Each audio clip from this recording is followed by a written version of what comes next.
Welcome back to another technical deep dive here in the debug zone.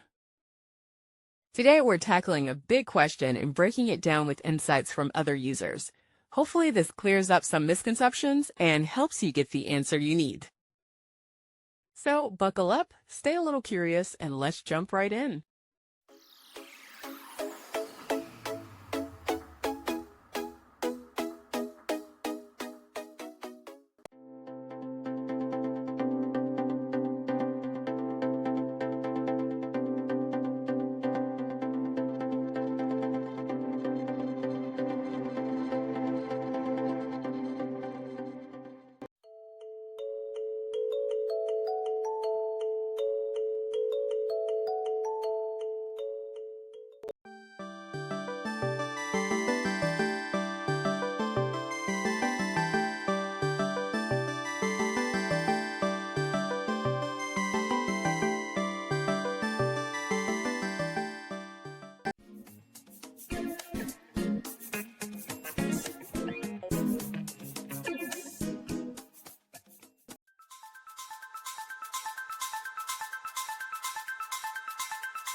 And that's a wrap.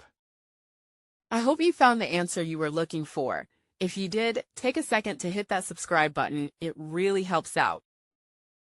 And let me know in the comments which solution worked best for you. See you next time in the debug zone.